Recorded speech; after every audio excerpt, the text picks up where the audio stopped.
इन्हीं भगवानों को केंद्र में रखते हुए आज में इस विशेष सत्र का आयोजन किया गया है। आज का सत्र का विषय है guide of the society wisdom for the future generation. यह विषय हमें समृद्ध अनुभव से प्राप्त ज्ञान केवल व्यक्ति संगठन में प्रतिभा है, समाज और भविष्य की पीढ़ी के निर्माण का आधार है।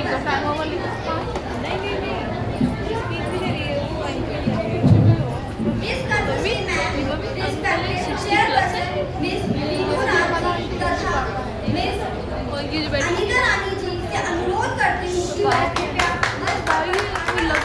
नाम ग्रहण करें और अपनी गरिमामय उपस्थिति से इस सत्र को संबोधित करें।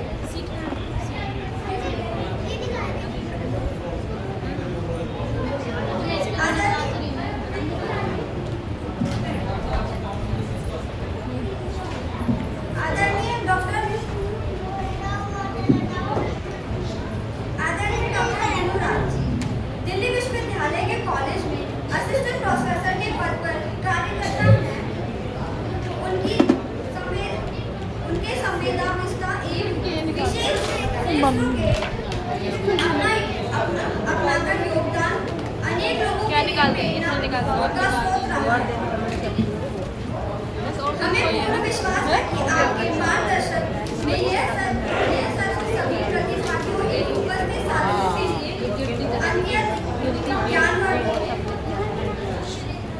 प्रेरणादायक होगा। अब मैं मिस अनीता रानी जी से अनुरोध करती हूँ कि वह इस सत्र के परिचय प्रस्तुत करते हुए उस उद्देश्य एवं महत्वपूर्ण के बारे में साथियों के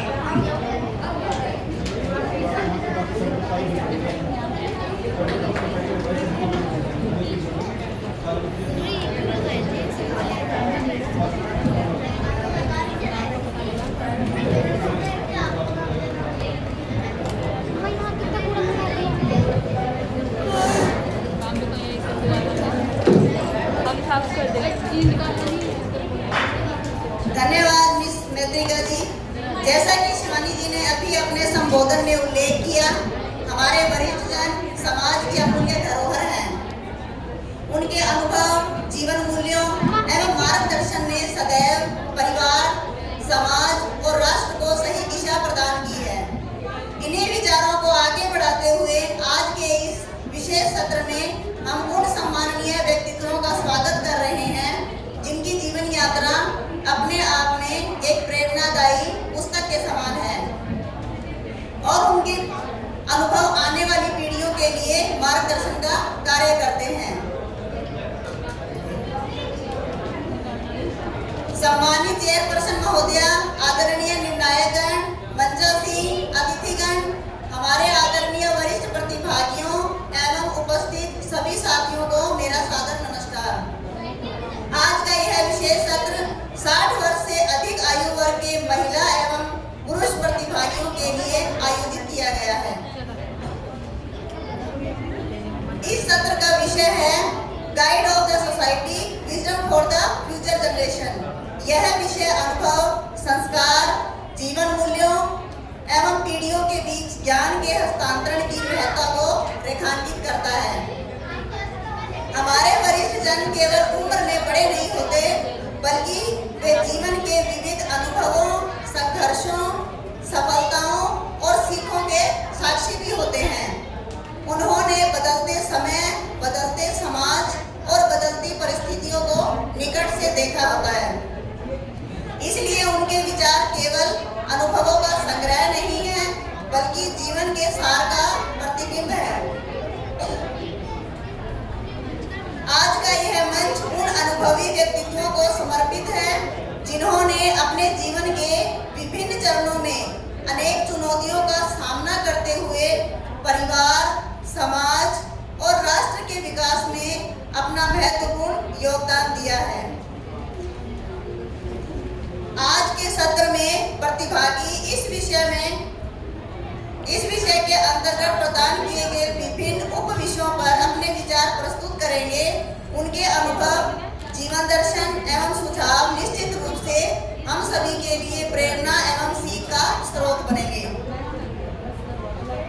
गाइडलाइंस है, प्रत्येक प्रतिभागी को अपनी प्रस्तुति के लिए अधिकतम 3 मिनट का समय मिलेगा। ठीक है, बाकी नेक्स्ट होगा? नाम बोलो, नाम बोलो, प्रतिभागी का नाम बोलो और आ जाएगा। हाँ, प्रतिभागी का नाम बोलो। बस बस शीर्ष नाम से ही बस आगे और नेक्स्ट कर।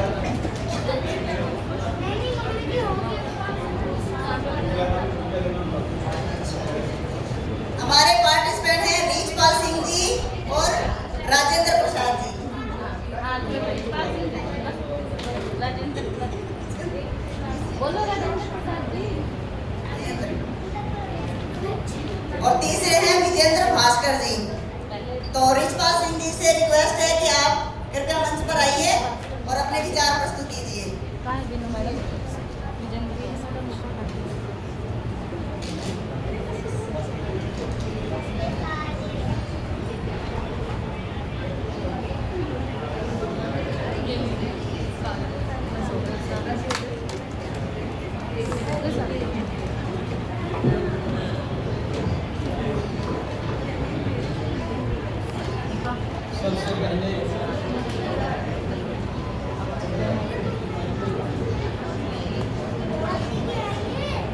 सबसे पहले सभी उपस्थित बच्चों,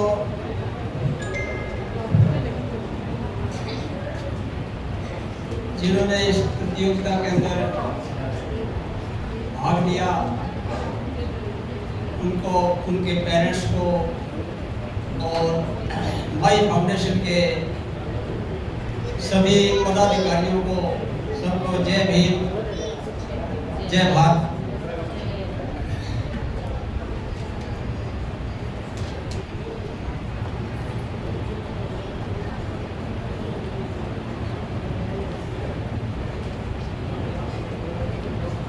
जब से हमारा सेशन स्टार्ट हुआ है तब से सुन रहे थे, बात कर रही थी इक्वलिटी की। इक्वलिटी की बात तो हमारे सतगुरु रविदास जी महाराज ने 650 वर्ष पहले कहा था कि ऐसा चाहूं राज में जहां सबको मिले अन्न, छोट बड़ा सब बसे, रविदास रहे प्रसन्न। कोई छोटे बड़े सब जो ना समानता से बसे, उसमें चाहे औरत हो, चाहे इंसान हो, चाहे गरीब हो, चाहे अमीर हो, सब बसे, रविदास रहे पसंद। रविदास जी महाराज कह के चले गए ये बात, लेकिन इतने वर्षों तक देश में कुछ नहीं, मुसलमानों का राज रहा, कुछ लोगों का राज रहा, अंग्रेजों का राज रहा। लेकिन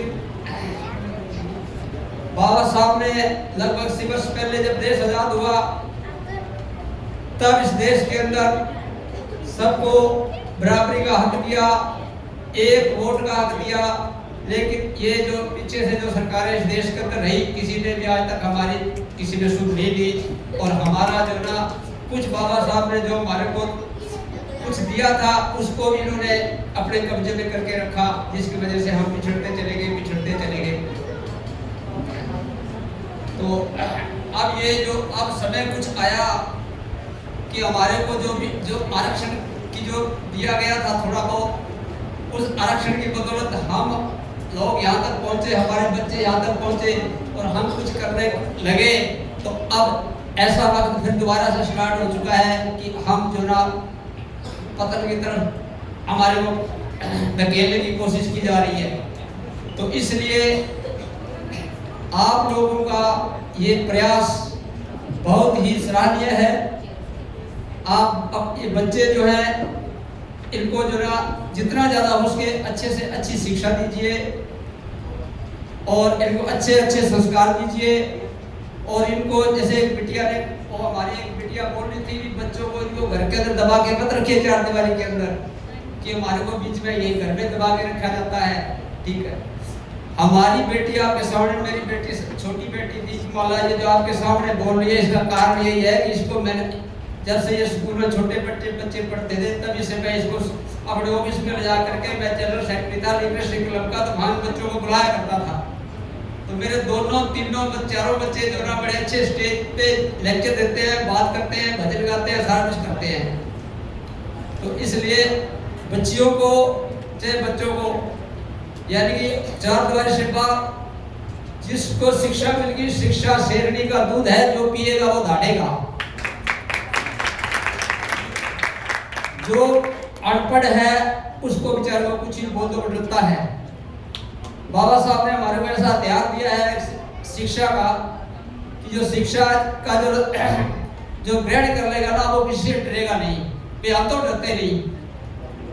तो इसलिए शिक्षा शेरनी का दूध है, जो उसको पिएगा वो धाड़ेगा। चाहे उसमें हमारी बेटियां हो, चाहे हमारे बेटे हो, चाहे हम खुद हो, चाहे कोई हमारे रिलेटिव हो, जो भी हो। तो इसलिए अब ये बिटिया ने मेरे को पर्ची दे दी, टाइम ही जो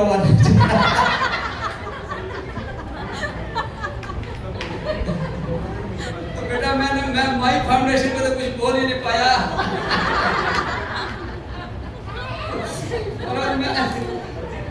और मैं माई फाउंडेशन के सभी पदाधिकारियों को, जिन्होंने इसका जो नाम भी बड़ा अच्छा रखा है, माई फाउंडेशन। फाउंडेशन जो है ना, वो बहुत एक मजबूत है। फाउंडेशन जिसको बोलते हैं, आपने जो फाउंडेशन रखी है ना, और उसका नाम भी अच्छा रखा है, जो आपने फाउंडेशन जो रखी है, कि आपकी फाउंडेशन दिन दुगना बात चौगुना तरक्की करे। यही हमारी जो बाबा साहब से महाराज से नाम है।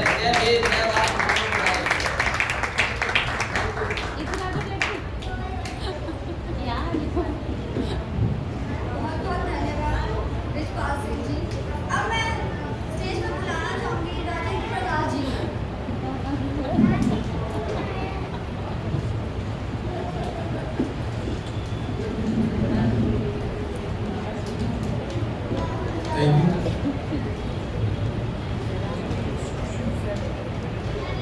माई फाउंडेशन के समस्त पर्दे के पीछे काम करने वाले और पर्दे के आगे काम करने वालों को मेरी शुभकामनाएं। उन्होंने मुझे आमंत्रित किया, उसके लिए मैं उनका तहे दिल से शुक्रिया अदा करूँ।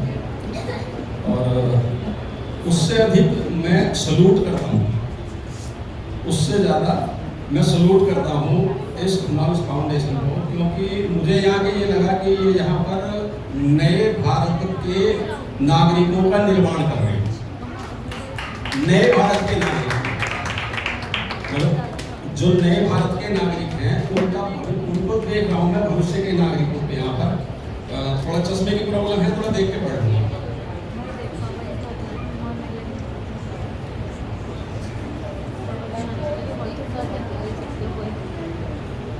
नए भारत के नागरिक का मतलब उस तरह से जैसे हमें साइंटिफिक टेम्परामेंट, साइंटिफिक टेम्परामेंट आया, और एक आया कि अपनी रेस्पॉन्सिबिलिटी वाली बात आ गई। तो भारतीय नागरिक को मैं इस तरह कह सकता हूँ कि एक घटना है, कोई विदेशी ट्रेन में अपना भाई सफर कर रहा था किसी फॉरेन कंट्री में, और बार बार स्टेशन से उतरता था, कुछ तलाश करता था, वापस आ जाता। पड़ोसी सहभागी उसका कोई दूसरे मुल्क का था, फॉरेन कंट्री का, उसने पूछा क्यों उतर रहे हो?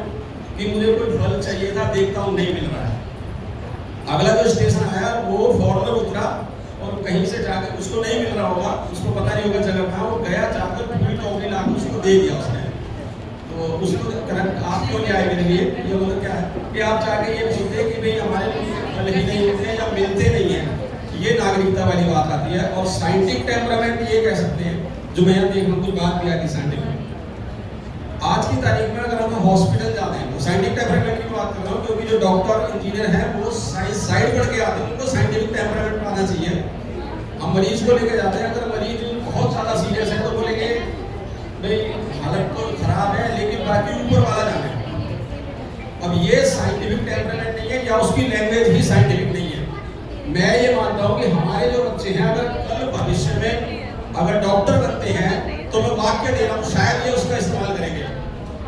ये बोलेंगे कि भाई जो मरीज को आप लेके आए हो, इसकी 70% 80% बचने की संभावना नहीं है, 20% 10% 15% इसके बचने की संभावना है। ये साइंटिफिक लैंग्वेज है, मतलब वो नहीं है कि ऊपर वाला जाना है, ये कोई साइंटिफिक नहीं है। तो मैं आज के अपने बच्चों में वो देख रहा हूँ कि इनकी जो भाषा भी होगी वो साइंटिफिक होगी।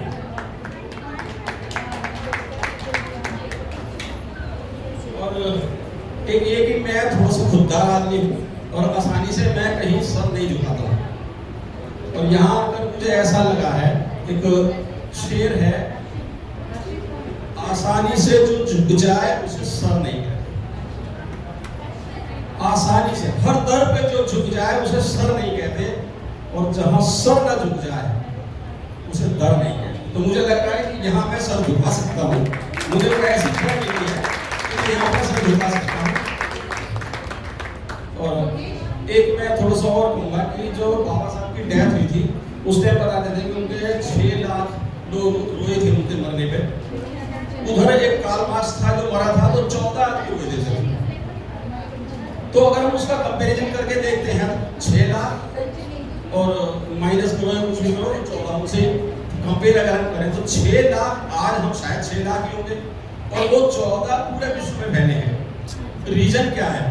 रीजन भी वही उन्हीं की, उससे ज्यादा कोलंबिया यूनिवर्सिटी में लिखा हुआ था मेन गेट पे कि विचार कभी नहीं मरता, और हमारा महापुरुष जाके कहता था विचार भी मर जाता।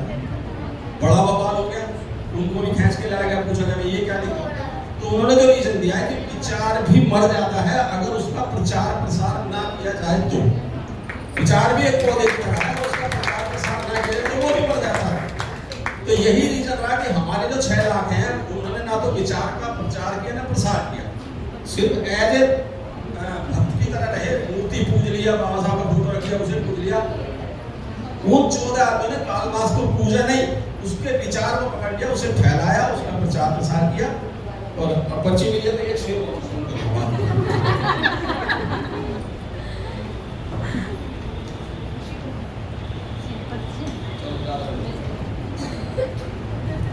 जो मैं बहुत लंबे टाइम के बाद इस उससे जुड़ा हूँ, मतलब अपने महापुरुषों की विचारधारा से, तो मेरे अंदर कुछ पीड़ा कुछ ज्यादा ही है। जो रूह में उतर जाए जुदा हो नहीं सकता, जो रूह में उतर जाए जुदा हो नहीं सकता। शिद्दत से अगर चाहो तो क्या हो नहीं सकता। जो रूह में उतर जाए जुदा हो नहीं सकता, और शिद्दत से अगर चाहो तो क्या हो नहीं सकता। तू मेरी आवाज से, तू मेरी आवाज से आवाज को मिला, तू मेरी आवाज से आवाज को मिला, और फिर देख इस जहां में क्या हो नहीं सकता। इन शब्दों के साथ कह दे।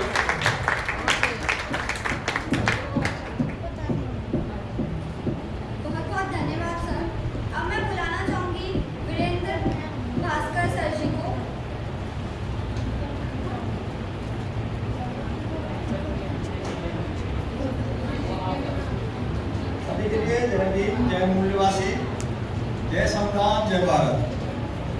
मैं सबसे पहले इंट्रोडक्शन दे दूं, इसे बता मुझे भास्कर में दिल्ली जल बोर्ड से एजुकेटेड इंजीनियर रिटायर हुआ हूँ और 5 साल मुझे हो गए हैं रिटायर हुए। मैं ये जो माई फाउंडेशन है मुझे बहुत अच्छा लगा। मैं पहली बार मैंने अटेंड किया है, दूसरी बार आए हैं ये तो बहुत अच्छा लगा। और मैं ये बताऊँ मतलब इसमें इसलिए खुशी हुई मुझे कि भाई कम से कम 50% से ज़्यादा महिलाएं हैं यहाँ पर, और हमारे बच्चों ने बहुत अच्छी तरह से भाग लिया। मुझे बहुत खुशी हुई है इस मामले में। और बाबा साहब और जब ये जो हमारे भाई ये जय भाई है, जय जब्बास भाई, जय सावित्री भाई, इनकी तो जय वो भी पहले से होती आई है। क्यों इन्होंने अपने अपने जो हमारे जो सोटिया फूले थे, बाबा साहब थे, उनके साथ कंधे के कंधे मिलाकर काम किया। इनकी वजह से उनको सफलता मिली। अगर ये लेडीज हमारे वर्षों को साथ साथ लेकर नहीं चलेंगे, हमें सफलता नहीं मिल सकती वर्षों को। बगैर लेडीज के मनुष्य से कुछ नहीं कर सकता। और मनुष्य मैं तो ये कहूँगा जो हमारी पढ़ी लिखी लेडीज हैं बहुत हैं, हमारी पढ़ी लिखी महिलाएं हैं, जो हमारी महिलाएं मतलब पढ़ी लिखी होकर भी पूजा पाठ करती है तो उनका पढ़ना लिखा बेकार है। समय अगर पढ़ी लिखी भी पूजा पाठ करती तो पढ़ना बेकार है।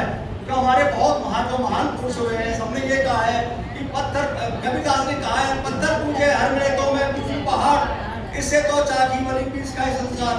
सबसे बड़े सदा सुधारक हमारे कबीरदास हुए हैं, हमारे महापुरुष हुए। बाकी ज्योतिबा फुले भी बहुत बड़े महात्मा बोलते हैं, उनके महात्मा थे हमारे। और हमारे कबीरदास ने तो मुसलमानों के लिए कहा है पत्थर पूजे हर मिले। ये क्या नाम है मुसलमान के, कक्कड़ पत्थर जोड़ के मस्जिद नहीं बनाए पांच अटकुल्ला बांध दे, क्या बहरा हुआ खुदा है? तो उन्होंने तो इतना बड़ा समाज सुधार का काम किया है। अगर हमारे समाज की महिलाएं सुधर जाए, पूजा पाठ ना करें, तो बहुत हमारे समाज का बहुत बड़ा उद्धार हो सकता है। हमारे समाज में पढ़ी लिखी महिलाएं इतना पूजा पाठ करती है तो हमें अच्छा नहीं लगता, बहुत बुरा लगता है। और मैं तो एक गांव से पढ़ा लिखा हूँ, आप विश्वास नहीं करोगे, मैं 9 किलोमीटर पैदल जाता था। हमारे पास में पीसीएम का कोई स्कूल नहीं था, साइंस का कोई स्कूल नहीं था, पास में 9 किलोमीटर पैदल जाता था, 9 किलोमीटर पैदल आता था। 18 किलोमीटर पढ़ने के बाद भी हमने साइंस साइड से हमने इंटर की, फिर बीटेक की, फिर हम दिल्ली एयरपोर्ट में हम इसमें भर्ती हो गए। तो हमने हमारे जो स्टूडेंट हैं यहाँ के दिल्ली के लोग, इनके लिए तो बहुत सारी सुविधा है। ये तो 17 से पढ़ चुके, 17 से तैयार कर सकते हैं, पढ़ भी सकते हैं। हम तो इतने बेकार एरिया में रहते थे, गांव से हमारा बहुत रोड भी कम से कम हमारा 8 किलोमीटर दूर था, जहाँ पढ़ने जाते थे 9 किलोमीटर दूर, आसान नहीं है पढ़ना।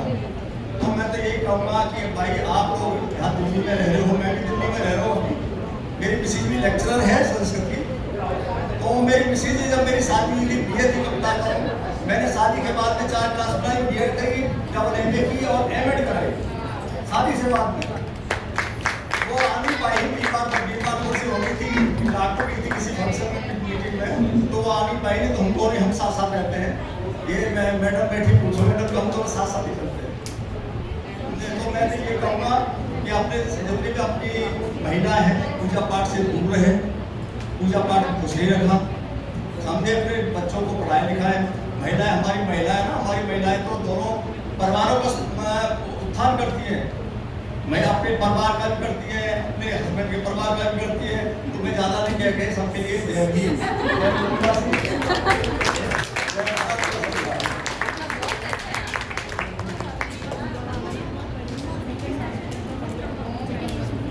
बहुत बहुत धन्यवाद सर। आप सभी के अनुभवों एवं विचारों में हम सभी को एक नई सीख और सकारात्मक दिशा प्रदान की। अब मैं मंच में बुलाना चाहूंगी डॉक्टर वीनू गांधी को।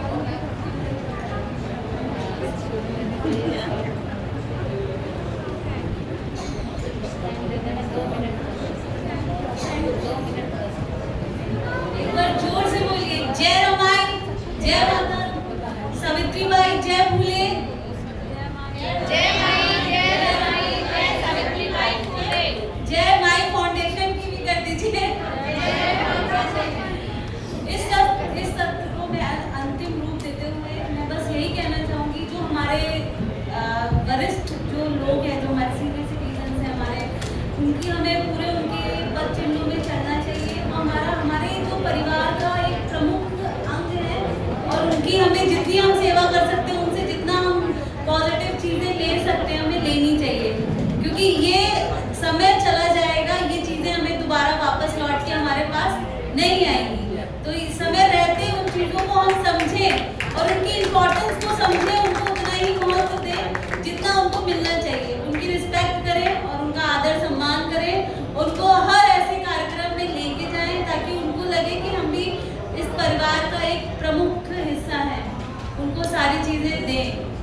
मैं बस यही चाहती हूँ, जितनी सेवा आप कर सकते हैं उतनी सेवा करिए, उससे ज़्यादा करिए, जितनी आप कर सकते हैं उससे ज़्यादा करिए, क्योंकि ये समय दोबारा लौट के नहीं आता है, फिर हम बाद में पछताते हैं कि हमें ऐसा कर लेना चाहिए। थैंक यू, धन्यवाद। इसी के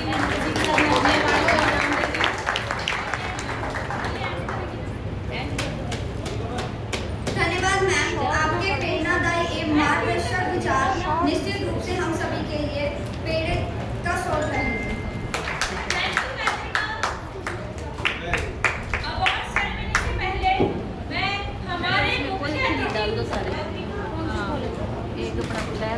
मोहनलाल सर से आग्रह करूंगी कि वह मंच पर आए और अपने विचार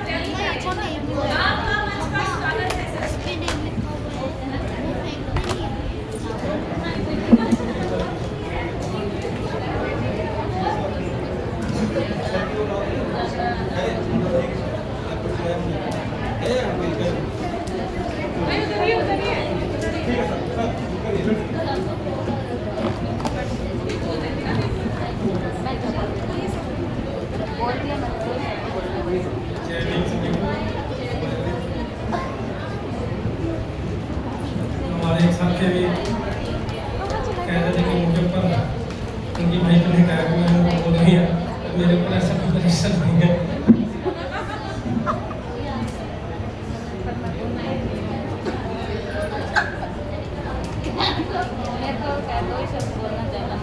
सबसे पहले मैं माई फाउंडेशन की पूरी टीम का धन्यवाद करना चाहूँगा कि जिन्होंने इतनी मेहनत करके ये मंच बनाया है, ये मंच सजाया है।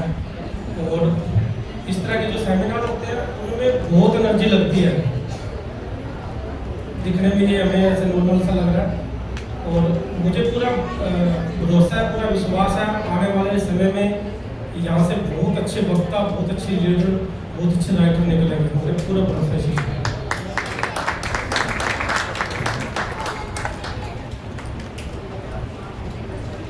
मैं एक दो टॉपिक कवर करूँगा, सबको आइडिया ही है उन सब टॉपिक के बारे में। माता रमाबाई का जो त्याग है सबको पता ही है, हम उनको बहुत बड़े लेवल पे समझते हैं और त्याग मूर्ति के नाम से भी हम उनको पाते रहते हैं। एक महिला का, किसी परिवार का, एक महिला का किस तरह से उसका सपोर्ट रहता है उस फैमिली को, ये बहुत बड़ी चीज़ है। एक परिवार को बांध के रखना, उस परिवार को चलाना। उस महिला का अगर माता रमाबाई कुछ साल और बाबा साहब का साथ देती तो डेफिनेटली बाबा साहब की कल कुछ और काम करती, कुछ और वो हमें ऐसा ज्ञान देके जाते, बट ऐसा नहीं हो पाया। तो मेरा उद्देश्य ये है कि मैं ये बताना चाह रहा हूँ कि हमें हेल्थ के प्रति जागरूक रहना चाहिए। हमारे महापुरुषों की लाइफ को देखें तो बहुत समय, कम समय में ही अपना जीवन पूरा करके चले गए, उन्होंने बड़े काम किए। बट आज के समय में हमारी जो युवा पीढ़ी है, खासकर उसको ध्यान देने की ज़रूरत है कि वो हेल्थ के प्रति सजग रहें, हेल्थ को प्रायोरिटी मिले। अगर हम खुद कुछ ठीक हैं, कुछ हेल्थी हैं, तभी हम अपने परिवार के लिए, सबसे पहले अपने लिए, परिवार तो बाद की बात है, अपने लिए, फिर हम अपने परिवार के लिए, फिर हम अपने समाज के लिए कुछ कर पाएंगे। अगर हमारी हेल्थ ठीक नहीं है तो हम कुछ नहीं कर पाएंगे। दूसरी चीज़ ये है कि हमारी जो कम्युनिटी से दूसरे वर्गों से हमें प्रॉब्लम रहती है, जो भी मतलब घृणा का भाव उनके अंदर है। मैं इस मंच के माध्यम से जो हमारे राइटर्स हैं या जो लेखक हैं या जो कंटेंट क्रिएटर्स हैं, उनसे भी ये अनुरोध करूँगा कि वो कुछ ऐसा करें कि वो चीज़ थोड़ी कम हो पाए। वो कम हो पाएगी तो हमें, मुझे लग रहा है कि जो और लोग हैं उनके साथ में ज़्यादा रोजगार करने के अवसर मिल पाएंगे और हम एक ठीक सा धन कमा पाएंगे, जिससे हम अपने परिवार को सर्वाइवल लेवल पे ले जाएंगे, हम उनको आगे बढ़ा पाएंगे। तो ये एक मेरा सबसे रिक्वेस्ट भी उन सबसे जो अभी तक जो कंटेंट उस चीज़ पर ध्यान दें कि हम किसी तरह से हम मतलब उनको हम बदल तो नहीं सकते बट कोशिश कर सकते हैं। दूसरा चीज़ मेरा खुद का ऐसा मानना है कि ठीक है वो किसी हद तक हम दूसरे को चेंज कर सकते हैं या वैसे कंटेंट डाल सकते हैं। सेकंड थिंग ये कि हम अपनी ताकत बढ़ाने की तरफ बढ़े। अपनी ताकत बढ़ाएं, हम कैसे ताकत से सब कुछ पॉसिबल है। अगर जब ताकत बराबर हो जाती है तो वो चीज़ें अपने आप रुक जाती हैं। आज के समय में बच्चों को विदेशों में पढ़ाने का ट्रेंड है, तो हमें भी कोशिश करनी चाहिए कि परिवार में एक बच्चा हमारा कम से कम बाहर पढ़ने जाए। जो बाहर की एजुकेशन है, बाहर का लेवल है, तो हमारा उस तरह का माइंड सेट होगा। बाहर दुनिया कैसे चल रही है, कैसे व्यापार चल रहे हैं, कैसे बिजनेस चल रहे हैं। अभी अगर मतलब हमारे अंदर बहुत कमियाँ हैं हमारी कम्युनिटी में, हमारे खुद में भी स्वास्थ्य को लेके, या हम उस लेवल पे अगर हम 10 सीए ढूंढने लग जाए नहीं मिलेंगे, 10 डॉक्टर ढूंढने लग जाए नहीं मिलेंगे। तो मैं युवा पीढ़ी से कहना चाह रहा हूँ कि वो इस चीज़ को देखे कि वो हर फील्ड में, ऐसा नहीं कि अभी भी हम जैसे नौकरी कर रहे हैं तो हमारे बच्चे भी हम नौकरी की तरफ धकेलना चाहते हैं। अगर नौकरी करनी है, नौकरी के फील्ड में जाना है तो कम से कम क्लास 1 ऑफिसर के लिए जिस लेवल पे आप डिसीजन लेते हो उस लेवल पे जाने की कोशिश करें। उससे छोटा फिर आप अपना सर्वाइवल ही है, बाकी कुछ नहीं है। मैं अपने सीनियर्स का सबका बहुत बहुत धन्यवाद करना चाहूँगा जिन्होंने पूरी वो हमारे साथ खड़े हैं, और इस माई फाउंडेशन की जो पूरी टीम है इन्होंने जो डेडिकेशन से जिस तरह से ये किया, सब पार्टिसिपेंट का भी गेम में धन्यवाद करना चाहूँगा, बच्चों का भी, महिलाओं का तो खासकर जिन्होंने बहुत मतलब मेहनत करी है, उनकी मेहनत के बिना कुछ ये पॉसिबल नहीं हो पाएगा। और आगे भी महिला को मैं अगेन कह रहा हूँ कि महिला इस परिवार का बहुत बड़ा हिस्सा है, उसका बहुत बड़ा रोल रहता है परिवार में, तो मैं पहले एक्सप्लेन कर चुका हूँ। थैंक यू, धन्यवाद।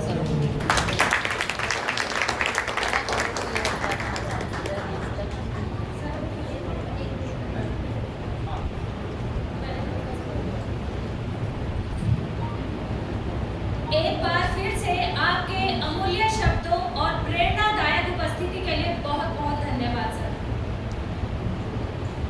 हौसलों के तरकश में कोशिशों का वो तीर जिंदा रख, हौसलों के तरकश में कोशिशों का वो तीर जिंदा रख, हार जा चाहे सब कुछ, हार जा चाहे सब कुछ, मगर फिर से जीतने की उम्मीद जिंदा रख।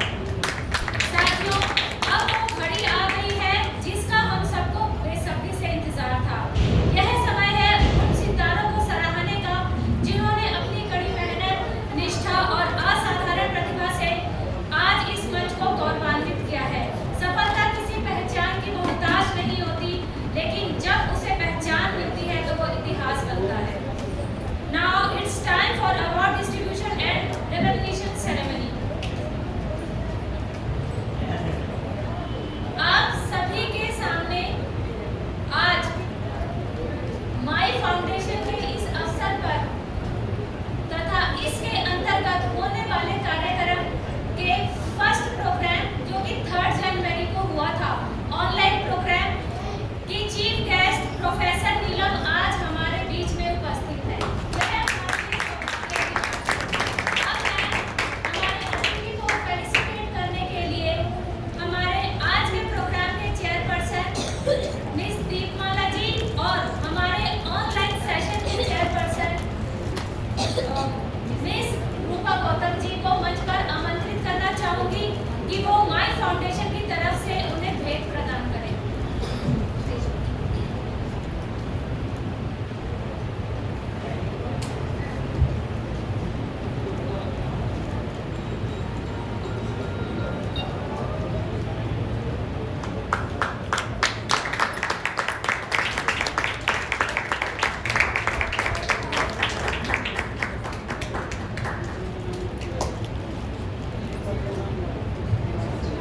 आपका बहुत बहुत धन्यवाद। अब मैं हमारे अतिथि से रिक्वेस्ट करूंगी कि वह आए और अपने महत्वपूर्ण विचार प्रस्तुत करें।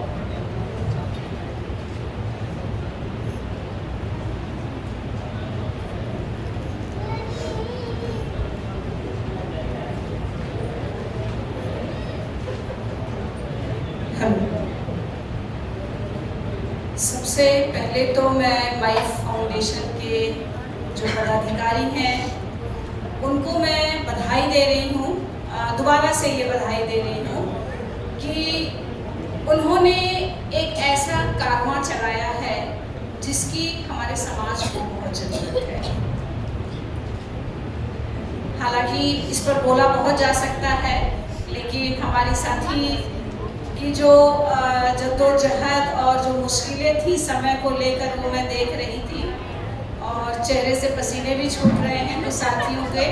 और मेरे लिए तो मुश्किल ये हो गई है कि जहाँ टीचर को समय दे दिया जाता है कि आपको पढ़ाना है, अब वो 1 घंटा से पहले तो माइक छोड़ेगा नहीं, अब 2 मिनट में वो क्या बोले। तो मेरी दुविधा तो मुझे लगता है कि जो सुबह से जो प्रतिभागी थे उनसे ज़्यादा मुझे लग रहा है कि मैं एग्जाम देने आई हूँ। ये मेरे लिए परीक्षा का विषय है फिलहाल। माई फाउंडेशन का कार्यक्रम इसलिए मैं सराहना करना चाहती हूँ कि हमारे अपने लोगों को बहुत कम मंच मिलता है, और यहाँ पर उनको मंच दिया जा रहा है क्योंकि हमारी महिलाएं किसी से कम नहीं है, और ये साबित कर चुकी हैं हमारी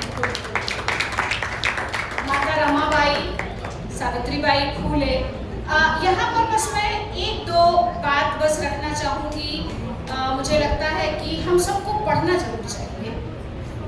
और बाबा साहब को जरूर पढ़ना चाहिए, क्योंकि जैसे ही हम उनको पढ़ना शुरू करेंगे, और हम कहते हैं ना कि गोते जब हम लगाते हैं और जितना गोते लगाएंगे मोती उतना ही हमें मिलेगा।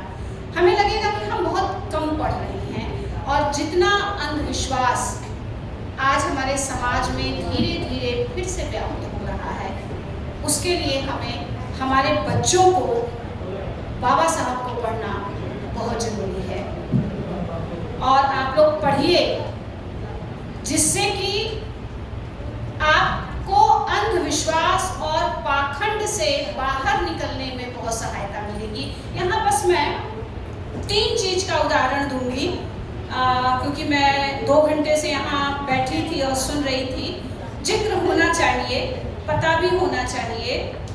एक तो आप सबको पता होगा कि सावित्रीबाई फुले जब उनके पति की, उनके साथी की मृत्यु हो गई थी, ज्योतिबा फुले साहब की, आप सोचिए कि वो एक ऐसा विद्रोह था, जो विद्रोह, जो बिगुल जो है, वो सावित्रीबाई फुले ने वहाँ बजा दिया था। लेकिन आज भी हमारे समाज में वो देखने को नहीं मिलता।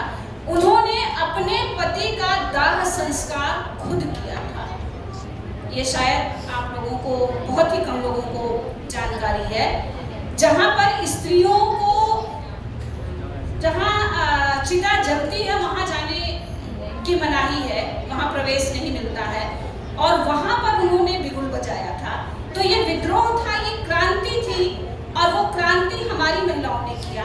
और आप ये देखिए कि सबसे बड़ी क्रांति वहाँ आती है जब माता रमाबाई कहती है कि मुझे जो है अंतिम समय में मुझे मंदिर जाना है, और बाबा साहब ने उसको मना किया था कि नहीं, मैंने जितना आंदोलन किया है, मैंने जितनी कुर्बानी दी है, वो हमारी समाप्त हो जाएगी। मैं तुम्हारी ये अंतिम इच्छा पूरी नहीं कर सकता हूँ। और ये बहुत बड़ी बात थी हमारे पुरुषों के लिए भी, जहाँ पर कभी कभी हमारे पुरुष जो हैं वो डगमगा जाते हैं, हिल जाते हैं। तो बाबा साहब ये उदाहरण है कि हमें शिक्षा लेनी है।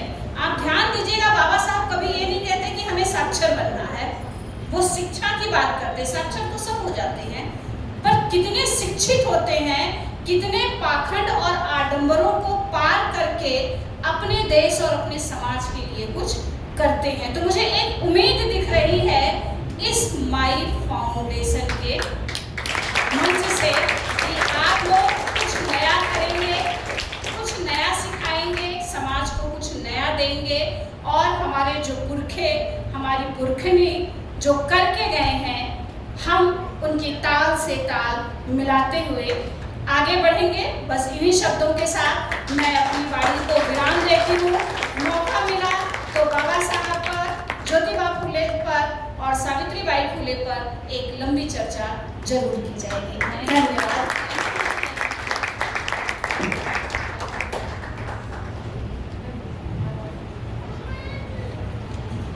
आपके प्रेरक विचार हमारे लिए बेहद अनमोल हैं।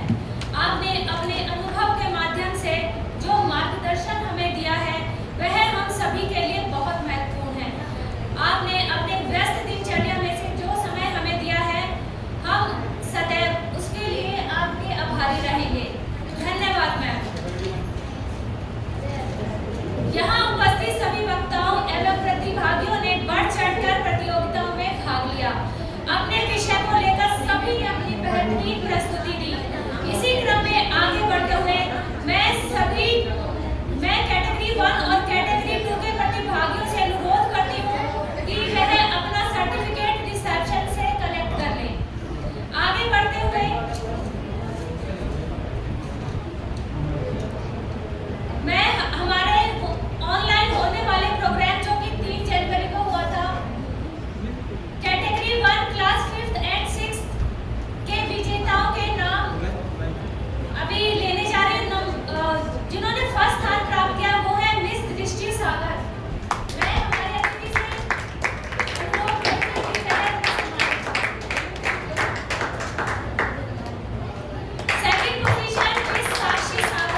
Thank you.